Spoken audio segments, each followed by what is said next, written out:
You're a startup founder. You think your product is amazing and feel like more people should be buying. But the road is long and slow. It feels like you're stuck. There's always one thing I ask startup founders. Have you talked to your customers? They almost always say, heck yes, we talk to our customers all the time. But what I find is they're either selling or trying to improve their product.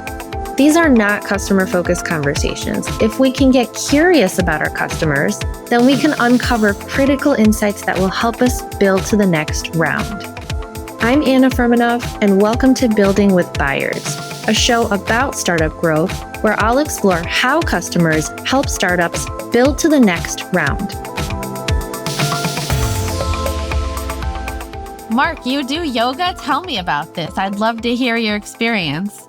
I do. I think my biggest regret is that I didn't start doing yoga in my 30s because I am like so stiff. I tell my husband that and he's like, yeah. I'll get to it. I started doing it about 6 months ago. I just follow videos on YouTube and oh, good for you. I need to do it consistently. Yeah. That's the thing. It's consistency. If you do it once, I do it once a week. I wish I could do more, but I can't fit it in. But just once a week is amazing. Anyways, we're not talking about yoga in this episode, but I'd love to. I could talk all day about yoga. We're talking about humanity. So let me introduce you first, Mark. Mark Schaefer is, maybe you know him from his very famous quote, "The most human company wins."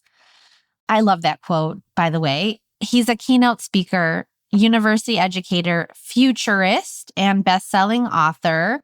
Some of the books you might have read or heard about: Marketing Rebellion, read that one. Audacious, How Humans Win in an AI Marketing World. That's also a really good one. With QR codes that take you to fun experiences. That's the beauty of that one, right? Yeah. And then this latest one, How AI Changes Your Customers. That's the one I most recently read, and that's the one that I would love to explore some of the topics, some of the content in this episode. So the cool part about this book that you wrote, you were inspired to write it because 300 futurists gathered together. They were asked, how will AI change humanity by 2035? What a question, right? Like, we don't know really, but we can start to pull together some things from smart people, from futurists, people that see the future. Do you need to have a crystal ball in order to be a futurist? Or no? No, I mean, it took me a long time, Anna, to figure out what I was good at. I wasn't good at sports. I wasn't good at music. Not good at yoga. I'm not good at yoga. No, I'm trying to. But sometime in my 30s in the business world, I started really noticing that I could see how trends come together. And people would be like, they would just be immersed in like what's happening now. And I could kind of think through, like if there's trends happening in our world, like remote work, just think through, okay, if remote work's going to stick, what does that mean?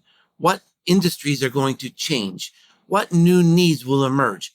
And I tend to be kind of good at that. And I've had a pretty good track record in my writing, in my books. My books are usually about 2 years ahead of their time. But after you read them, you'll think back 2 years from now and you'll say, oh, wow, Mark Schaefer wrote about that. And so I have a pretty good track record. And people started calling me a futurist. It's kind of hard to call myself that, but well, okay, I've got a pretty good track record about talking about what's next. Yeah, and you do. And that's why I really do enjoy reading your books, because you make me think. I like books that make me think, that make me ponder different topics and just like stop and think like, oh my gosh, wait, maybe he's right. You might not be, but maybe you are. So what does that mean? What does that mean to me? What does that mean for everybody? If you want to listen to another episode, we recorded episode 132. So if the listener wants to check that one out, it is called How AI is Changing Marketing Forever and Why Creativity Matters More. And that was in 2023. And now it's 2025. And I still think creativity matters more.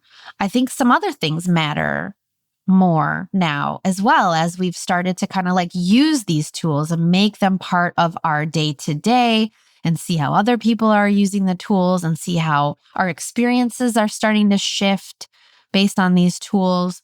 So on the show, I'm exploring how customers help companies build to their next level of growth. This, by the way, Mark, was a change that I made. It used to be modern startup marketing. I changed the whole premise of the show to really focus on buyers Yeah. and customers and how Right. customers help companies build to that next level. And in my work, that's really a lot of my focus goes to how important customers are, customer insights and strategy. I talk to my clients' customers for hours. Sometimes a conversation is 45 minutes, sometimes it's 90 minutes, hundreds of hours of customer conversations. And I do it because I have all this time on my hands. No, I'm just kidding. I do it because I believe that customers are so important to companies, and a lot of companies just get the revenue from them and forget about them. And that is a big problem and a big miss. I think customers are I your agree. moat. You agree, and you're a futurist. And so that means a lot. And so why do you agree? Why do you think they're so important? Here's a little anecdote. One of my favorite marketing thought leaders is Martin Lindstrom, and he's globally acclaimed. He's written some really great books, and he tells this story that he recently gave a speech in front of like 5,000 CMOs and marketing leaders. And he said, "How many of you have sat down and had a conversation with your customer in the last year?" And it was like less than 10% of the audience raised their hand. He just couldn't believe it. And one of the most profound experiences of my career was I got to study under Peter Drucker. And he's known as the father of modern management. Some people also consider him like the very first marketing consultant. And when I studied under him, he talked about like what made great companies. And one of the things he looked at when he considers a company, he said, are people in meetings all the time? He said, if people are in meetings all the time, that shows that there's fear in the organization. There's a lack of enablement and accountability in the organization. He said, 75% of your meetings should be with your customer, either your internal customer or your external customer. But you should be learning. And I mean, this was a huge part of my life when I was in the corporate world. We had a formal listen to the customer process. And we would have 3 people, by the way, in every one of these meetings, just so we didn't miss a facial expression or so that we all recorded things the same way. We were all trained in this process. And I want to tell you, I mean, it absolutely transformed our company. It just kept us ahead in so many ways. So I really believe in and support what you're doing. Well, I super appreciate that, Mark. And I mean, you open up your book with the most important mantra in all of marketing: know your customer, right? I think people are confused. I don't think people really grasp what that means, because everybody I talk to, I get on a call with founders, I get on a call with a marketing leader, and they will tell you, oh, yeah, I know my customer. We know, our company knows the customer.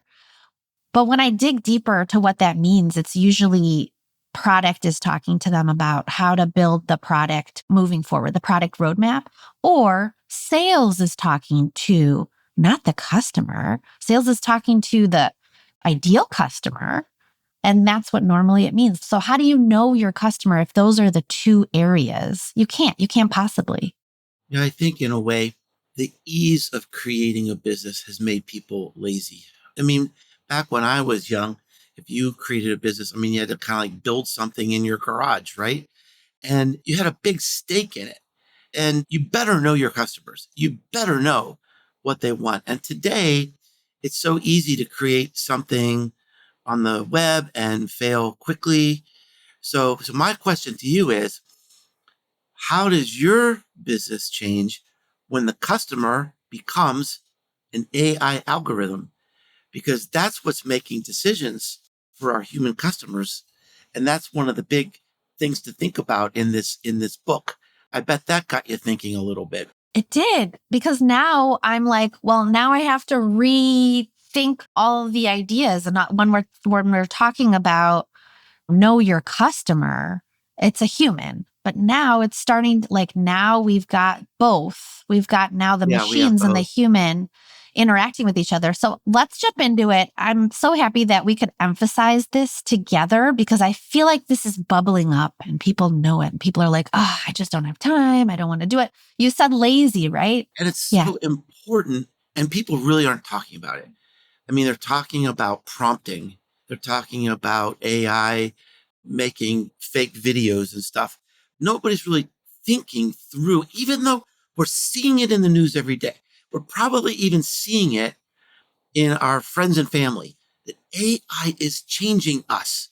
It really is. It's rewiring us in real time.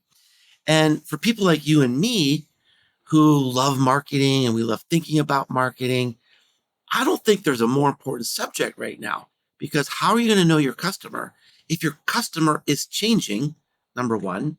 And number two, I use this little analogy in the book. It's like selling diapers. I have a new grandson.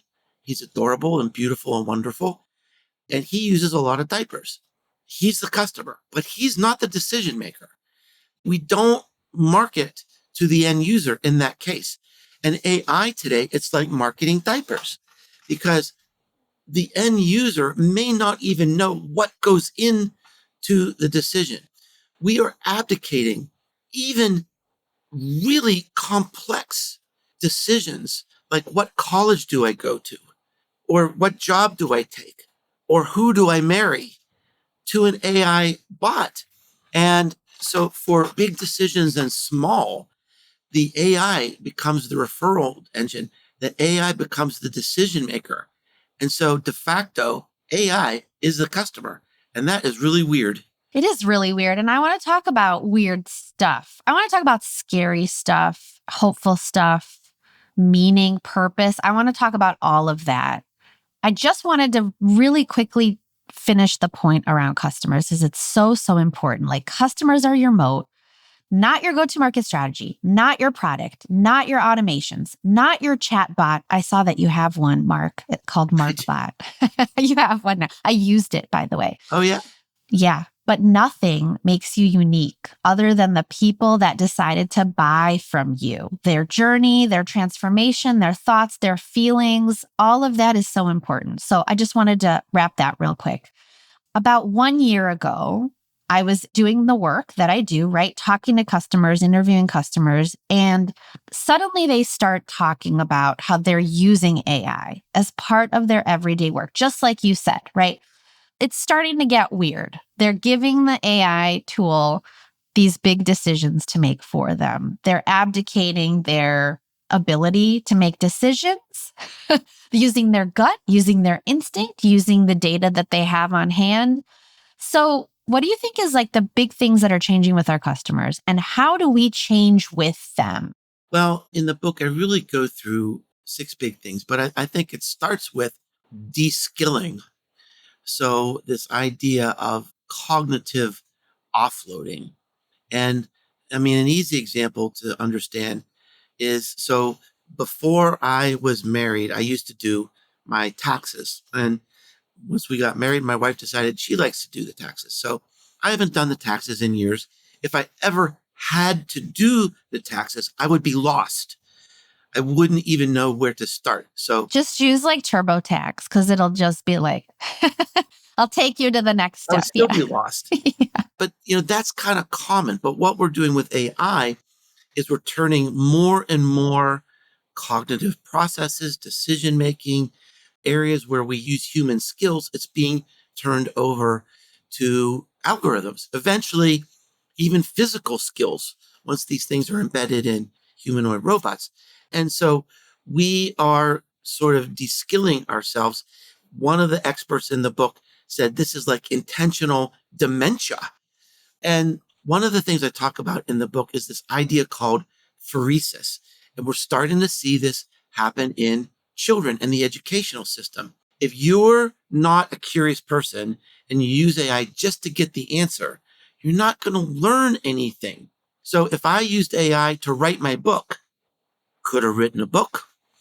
Maybe you and I would be talking about it, but I wouldn't have learned anything. If you do the hard work and you do the research, this becomes integrated. And people are losing this. They're losing wisdom. They're losing discernment. They're not building new skills. Now, another area is empathy. Research is showing people prefer often the empathy that they're getting from an algorithm. There's an illusion of empathy. Bot doesn't really care, but if you can't tell the difference, maybe it doesn't matter. There's a healthy part to it if it helps you get through a hard day, but there's a difficult part to this, and there's vast implications for businesses, sales, customer service, business relationships. If people are turning to bots for empathy, and even a step above that, people are turning to bots to create meaningful, significant, even romantic relationships. I can't believe that. It's super weird. Like 8% of Gen Z would say they have a significant relationship with a non-human entity that's a trusting advisor that's telling them what to do things with their life and what to buy. And then that leads us into this whole big area of people are increasingly turning to AI to make the decisions for us. And that there's huge implications there for businesses and marketers. Yeah, I think one of the things you cover also in the book is like learned helplessness, right? Which is kind of like the taxes thing. Like the next time you have to put together a strategy, first time you did it yourself. And then you're like, hey, AI, can you poke some holes in this? And then it does. And that's helpful. And that's you collaborating together. The next time you're like, what if I don't want to do this anymore and I just give it all to AI? And you know what? I bet you people are doing this. I don't know the percentage. I haven't studied this, but I bet you people are doing this. Oh, I think on a vast scale. On a vast scale. And some people that don't have the experience to know what good looks like, they're taking that strategy, going to their boss and saying, here's my strategy. I came up with this. And then the boss, I don't know, maybe they're experienced, maybe they're not. They're going like, all right, let's do this. That's scary stuff, right? So, I didn't want to talk about it yet, but maybe we can. Like, what scares you the most? I think the thing that scares me the most about AI is we're trusting it. We don't know what good looks like, and we're losing faith in ourselves, and we're losing faith in our instinct and our gut feel, which is such a big part of what being human is. Being human is you're like scanning, you're getting the data around you, but you're also using your instincts. They're just as important, I think. What do you think? I agree. I think there are two things for me. The first is right along the lines of what you're saying. I think to me, the most profound quote in the book was from that young woman who's a sophomore in college. And I met her at a party and she was telling me about how she uses AI every day. I said, I'd like to interview you for my book. And when I talked to her, she said, when you told me you wanted to interview me, my first thought was, I have to get the answer from ChatGPT. I was afraid to answer you. And she said, my text messages, my emails, everything goes through ChatGPT. And I'm becoming dumber. And it makes me wonder, where am I in the world? Where am I in these conversations? And so this learned helplessness, I agree with you, is a huge concern. And I think the soft skill that will make the difference in human beings going forward is curiosity. If you are curious, AI is a gold mine. You can go down rabbit holes all day long and learn new things. But if you're not curious, if you just want the answer and you're lazy, you are going to be de-skilled. You are going to go through this learned helplessness, and that is going to have a big impact on your life. The second thing that makes me fearful is growing ability to make deep fakes, which I covered just slightly in the book because you could write a whole book on that.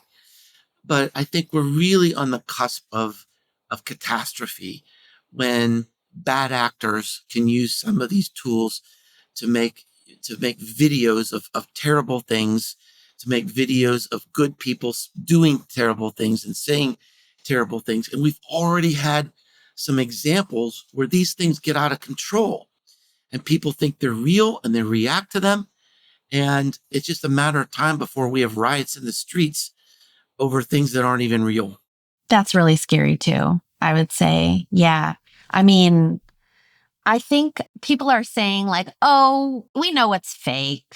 We can catch it. No. But I don't think so. I No, don't think, like in the comments, if you go in some of these videos, right? Like the dog that suddenly turns into 20 puppies and they're all kind of floating down the stream. Yeah, that's and in the comments, everyone's like, that's fake, that's fake. But there's so much more that people are doing with video that you won't catch it.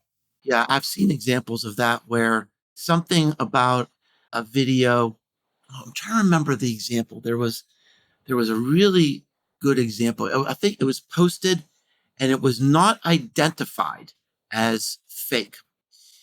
And you couldn't see that it was a fake unless you kept clicking through and saw like the original site where they had it. But if you just saw the video that was posted online and underneath it, everybody thought it was real. Nobody did the work. I mean, nobody clicked through. Normally, I wouldn't do the work. You just see a video and, you're not going to do the work to see if it's real or not. The video, now that I remember it, it was of Taylor Swift's fiance, Trevor Kelsey, right? And there was this video. I thought, that is so inconsistent with something he would do. That just doesn't seem right. And so I click to find out, yeah, it's a fake. But the people that commented under it they all thought it was real. Hey, it's Anna, host of Building with Buyers. I started the show because I found that customers play such an important role in business growth, but they're often overlooked. We're so focused on net new. But the thing that makes you unique is not your product. There are so many companies solving the same problem, and they have customers too. The thing that makes you unique is your superfan customers. That's your moat. Most positioning and messaging is guesswork. I'm a customer insights and strategy advisor, and I help my clients by interviewing their customer superfans and translating those insights into clear and compelling positioning and messaging that specific people care about. So you get deeper engagement with customers and prospects, increased inbound to demos, better sales conversations, increased word of mouth, and closed deals. If you're done guessing, stumbling along, and want to be more customer obsessed, reach out. I'd love to help. And now, back to the episode. Terrible. Yeah, I mean, people won't dig. And then suddenly that becomes like real news. And so that's like a light thing, like, okay, Taylor Swift, Travis Kelsey, but something that's more impactful on the world, on conflicts, politics, that could be really disastrous. There's a new movie out right now. It's not that great of a movie. It's called Mountainhead. Is that like Fountainhead or completely different? It's completely different. Okay. But I'll have to think about that a little bit. But yeah, because I didn't think about that connection before. But anyway, Mountainhead, it's about these AI tech founders, and they've sort of unleashed this fake AI technology on the world without thinking through the implications. And it's literally creating this crisis and wars in the world. And so the movie has Steve Carell and some other great actors in it. And the movie's kind of like a B. I would give it a B. But the message in it is like ripped from the headlines. Like, this is really something that could be happening now. Yeah. Okay. I'm going to definitely look into it. It's not a comedy. It's like... Oh, there are funny parts to it. Oh, there are funny parts. Okay. Sometimes it's so absurd. Okay. But it's a very serious movie. Yeah. So another thing that scares me is an actual experience that I had with a client. Like, clients are using different tools for research, for product research, user research, different research goals. And so for customer research, they're like, please, let's have you use this tool as well. And I'm like, great, I'll use it. I'm open to it. Let's do this. And so the tool is called Dovetail. And I uploaded all my customer conversations into it.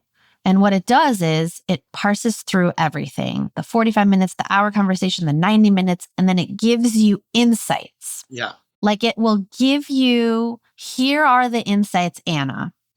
For the 90-minute conversation, I kid you not, it gave me 70 insights. So then I have to go through and I have to figure out what's an insight, what's not an insight. Oh, wow. It ended up being more work Yeah. because I had to like untag, that's not an insight. Wait, is that an insight? Wait, the AI thinks it's an insight. Should it be an insight, right? That was pretty scary because that's one company using it. That was customer research. They're using it for user research. There's plenty of companies using this. There are other Dovetail-like products out there. Yeah. And they're feeding you all these insights. And that's supposed to be a good experience. From my end, it was an awful experience. It's confused. It makes me more confused, right? Yeah. It's sort of a two-edged sword because in some cases, AI is excellent at going through piles of data and pulling out what's important. So there is that. But so these two things that kind of concern me is that an insight is a revelation based on what you know about a company and an industry and customers. I mean, so AI would be like guessing at the insight, which was sort of your experience. Guessing. Here's the other thing that concerns me.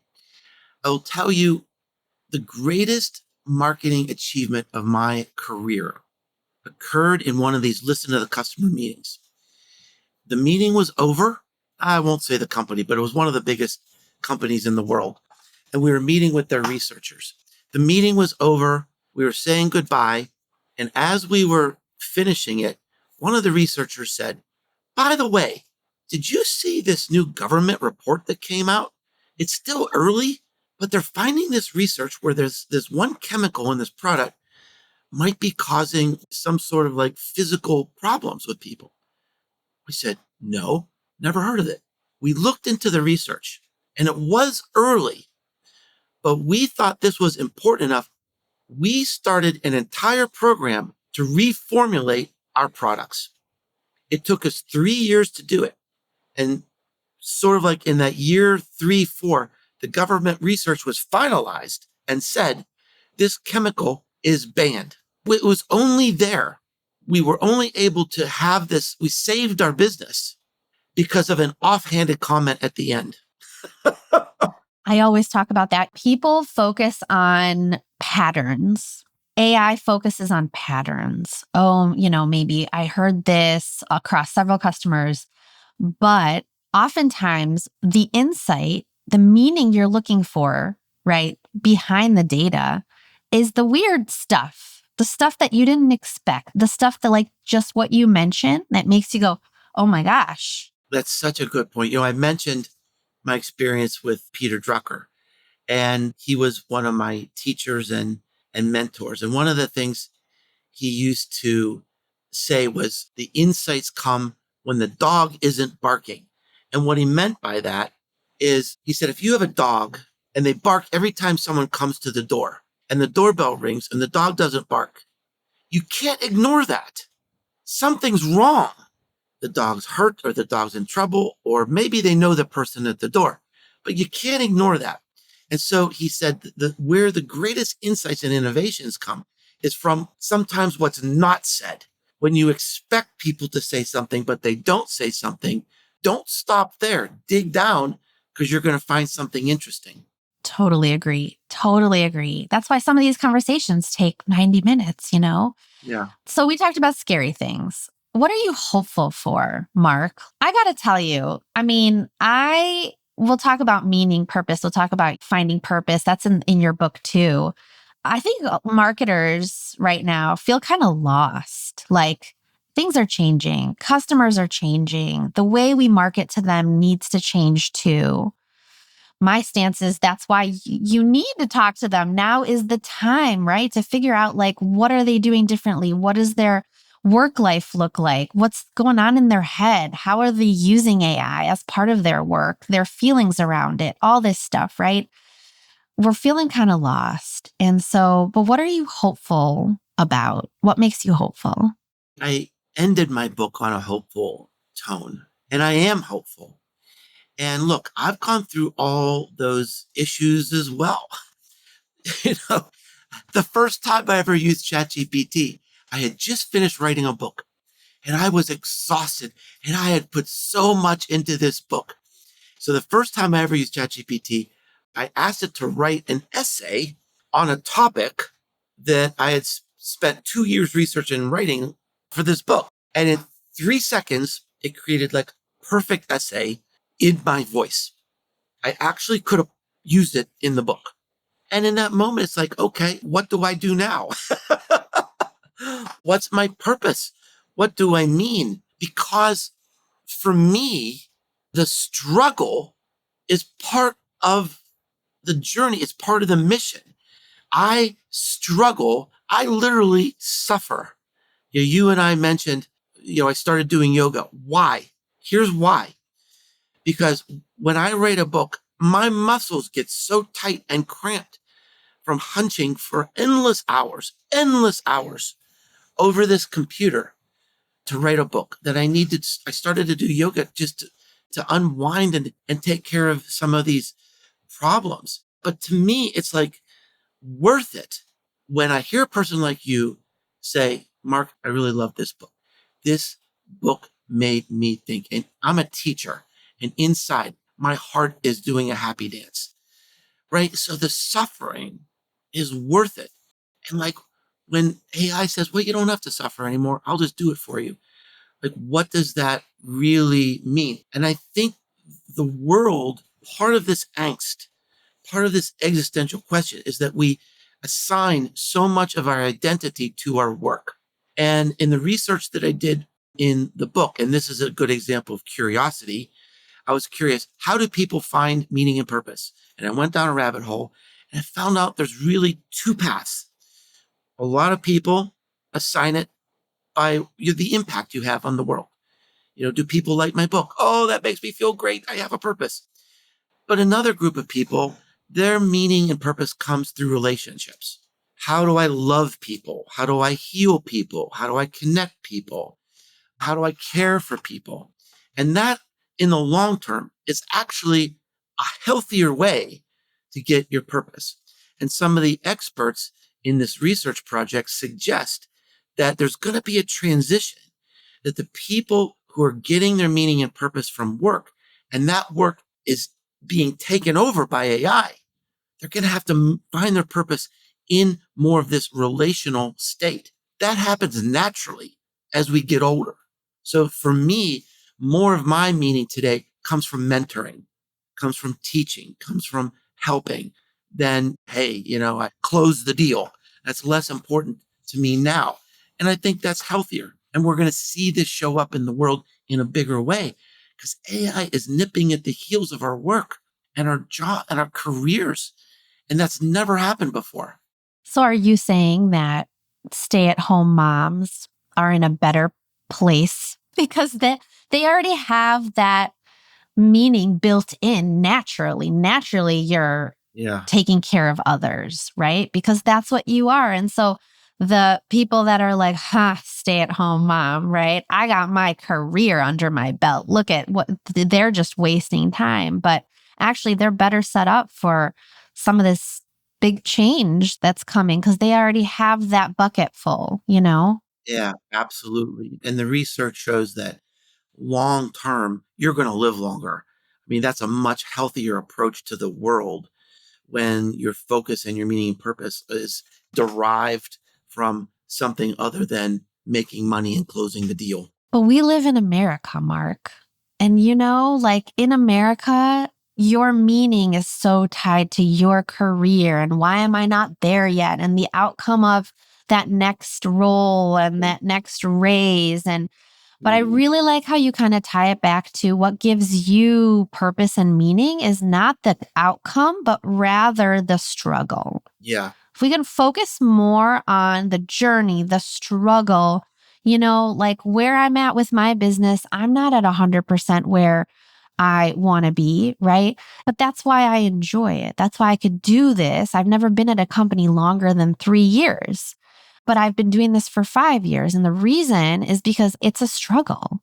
And like, yeah, it sucks as time, but yeah, it's amazing at times. And so it's just like both of those things continue to keep me in it. I love that. Yeah. I mean, the struggle is you're creating value that's never been created before. And that's the same feeling I have when I write a book. And you never know until you get it out into the world. I mean, I thought this was a really good book. I was really proud of the book, but you never really know till people like you read it and they say, yeah, this was great. I really loved it. So, yeah, I agree with you that a lot of the meaning has to come from the struggle. And that's what we're going to give up when AI can take over a lot of that for us. Totally. It's just so much easier. Just hand it over to the AI. You built MarkBot and you mentioned in the book, well, one of the ways that I'm getting my purpose back is by joining forces with AI, becoming friends with AI. And I built this thing. It's MarkBot. And you can type whatever you want. And it's like Mark on the other end, kind of giving you advice and being that teacher. And so what do you think about it? Like, do you use it? Do people use it? Does it give you that purpose that you're kind of staying in touch with what's going on out there in the world? What do you think about that? It's an example of the way I ended my book with a note of hope. And that is that, look, there's a lot of scary things going on, but we can also reimagine ourselves as bigger and bolder and more impactful and more creative with these tools. And so one of the things that I've always thought about, and I mean, this has really been in my heart a long time. How do you mentor at scale? And I've mentored children from an economically deprived area, I think for 17 or maybe 18 years now. And I can see the impact of that one-on-one connection and like exposing them to new opportunities in the world. And how do you do that at scale? And so I used AI and I uploaded all my books, all my speeches, all my workshops, all my strategic frameworks, years and years of blog posts and 13 years of podcasts, and it's all there. And so hundreds of people have been using it. And I don't know how they're using it because it's all private. I don't see it. I don't see what the questions are, the data, your answers. It's not kept anywhere. So it's all personal, it's all private.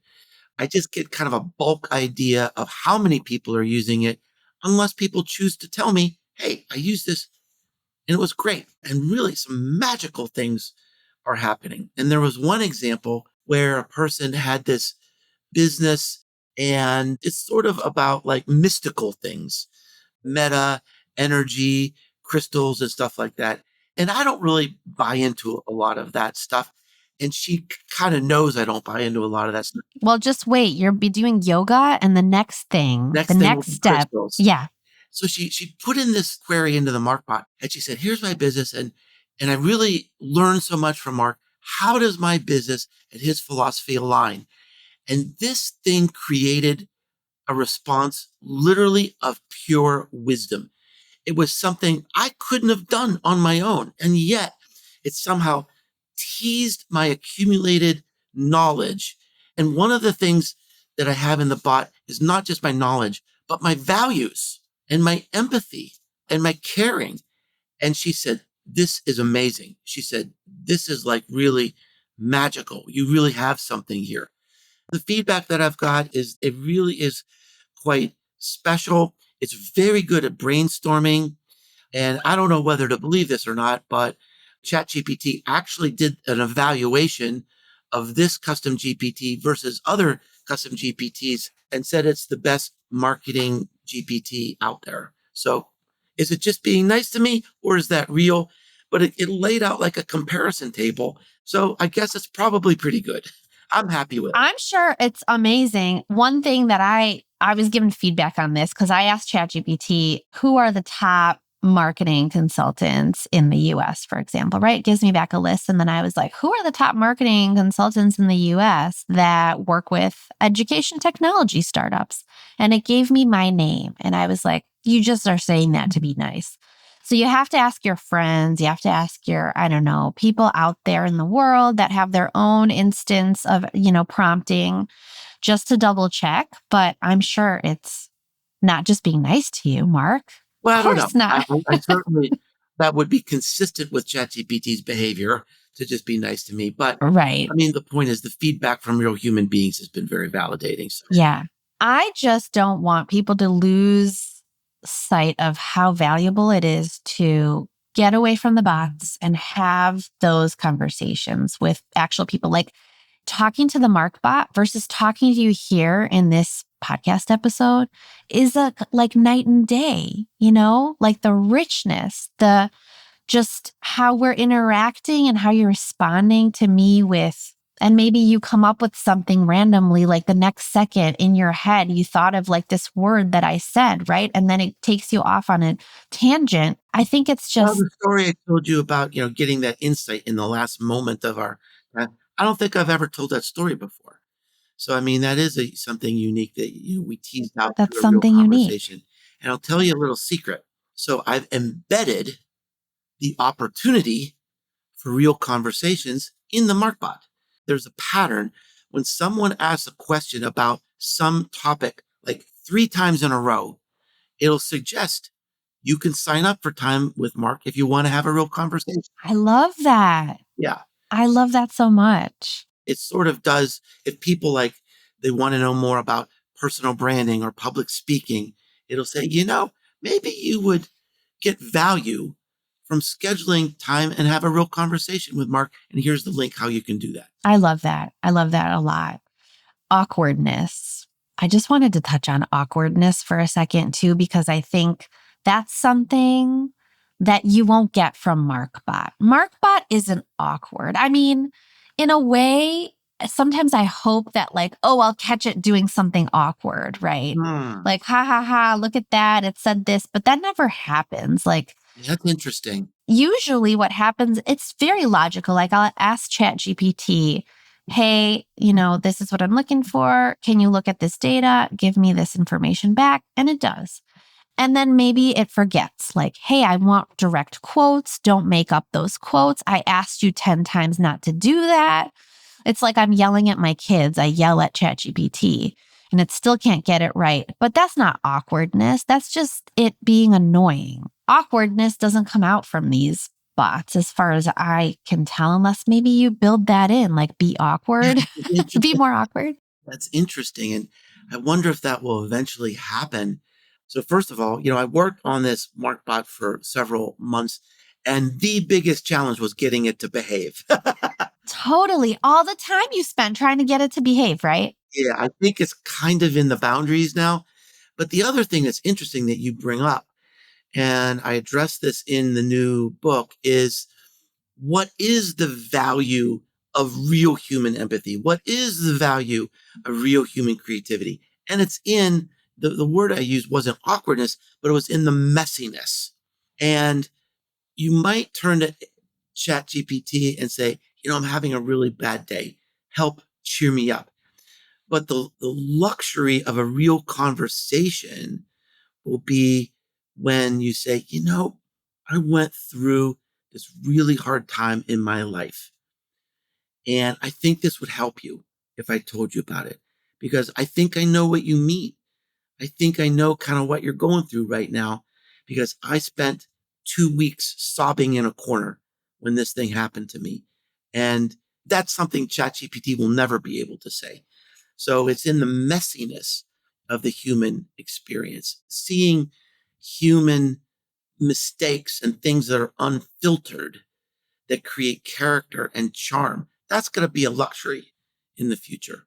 Yeah. So awkwardness as a superpower, I think, as a brand superpower, right? Gets back to that word vulnerability. Yes. The more vulnerable, the more people will see that as unique, differentiating you, right? I just remembered that I use this app It's called Good Inside, and it's really for help with parenting. And they have a chatbot in there, and you can type in whatever question you want, and it's built on the research from their, psychologists, psychiatrists, whatever. And so I come to a messy situation and I type in the circumstance, I put it in there, and I'm like, oh my gosh, did I do the right thing? Should I have done something different? And I get like a relief, right? Because I get a response from it that's like, yeah, that was here's what we would also do, right? You yelled at your kid. Now it's time to repair. Here's how you might want to repair. But that was good. That was good that you did that. There's nothing wrong with that. So I use the chatbot every day too, Mark. I didn't realize this, but now it's clicking like, wait a second, it's not just an app anymore. Now we're expecting our apps to also have a built-in, I can ask a question anytime, and I can get the confidence that I'm doing the right thing. Yeah, middle of the night. But the other thing, it reminds me of a quote in the book that I think is pretty fun.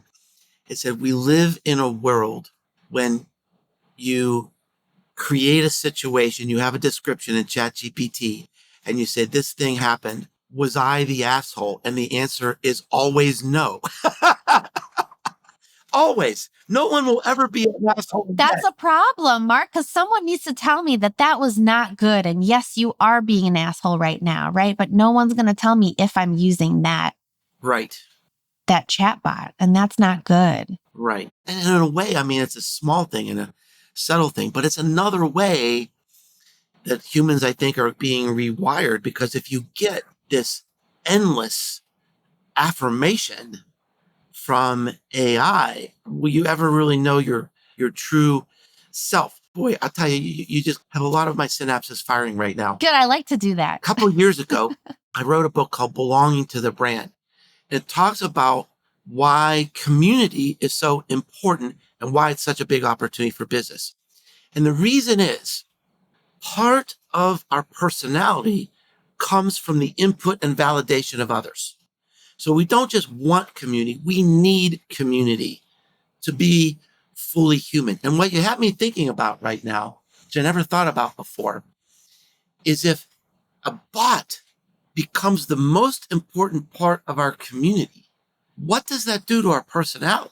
If having real human relationships gets back to the characterization of messiness or awkward, it takes work. It takes compromise. But if we don't have to go through that with a bot, how does that morph our personality? Well, there's going to be I'll tell you what's going to happen. I'll be the futurist. I'm putting my futurist hat on right now, Mark. I anoint you as the newest futurist of the world. There will be a lot of people that decide I'm not getting married, right? Because I am fulfilled by the relationship with the bot. Oh my goodness. Marriage is hard. Why should I even do that to myself? I don't want kids, right?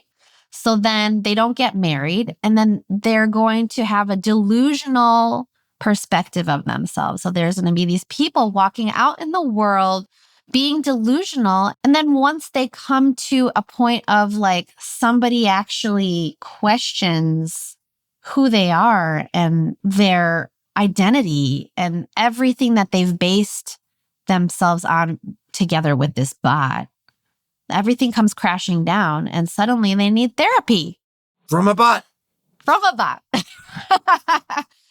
So that's the world we're coming to. But I don't want to end on a negative note, Mark. I want to end on a positive note. So I want to talk about the 3 questions, and I think you do a great job in your book just bringing this all home. Everything we talked about. We talked about the scary stuff, the hopeful stuff, curiosity, meaning, purpose.